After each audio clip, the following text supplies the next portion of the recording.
Ipakita ko pala sa inyo mga katrabaders yung manok na tinatandang na gumulong lang yung itlog, biglang bumagsak sa harapan niya, bigla naman niya agad sinunggaban. Ito ipapakita ko sa inyo mga katrabaders, talagang sarap na sarap siya.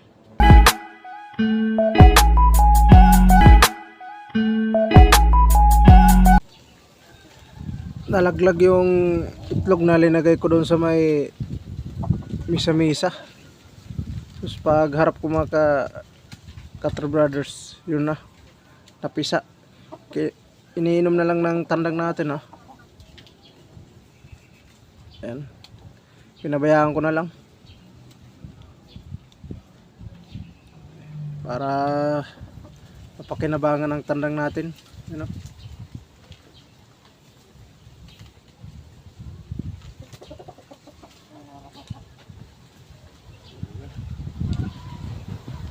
Sarap na sarap yung tandang natin uminom dyan, oh. Yan pala mga katrabaders, itlog pala yan ng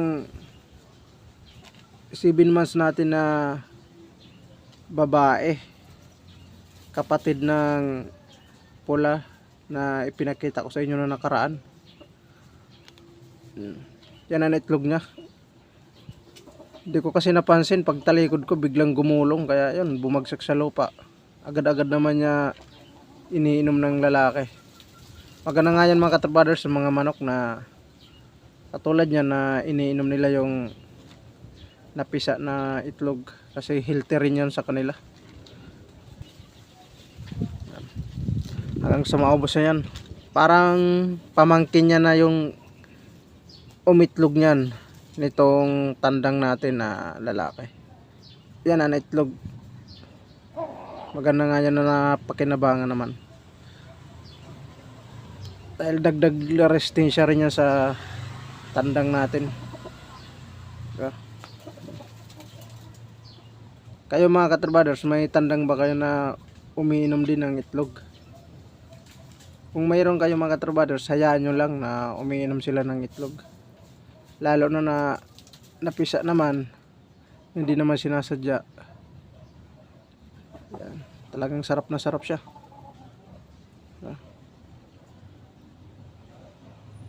Hanggang sa maubos na yan, hayaan lang natin.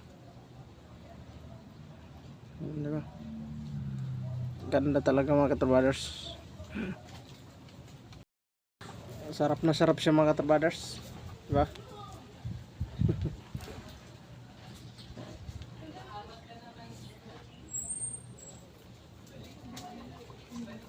Pinahayaan lang natin yan mga katrabaders hanggang sa maubos na yung itlog na napisa.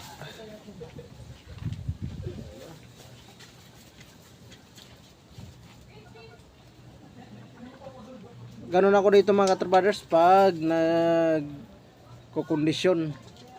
Isang itlog, ipipisa ko yan sa pakainan nila. Kaya nasanay na rin to na tandang natin. Yan. Hinahalo ko pa yan sa painuman bago ko ibigay sa kanila. Diba?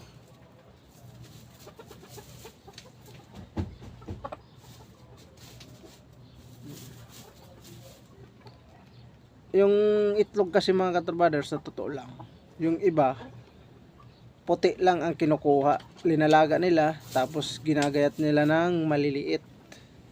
Ako naman mga katrabaders, hindi puti yung kinukuha ko dyan, mas lalong hindi puti yung hinihiwa ko.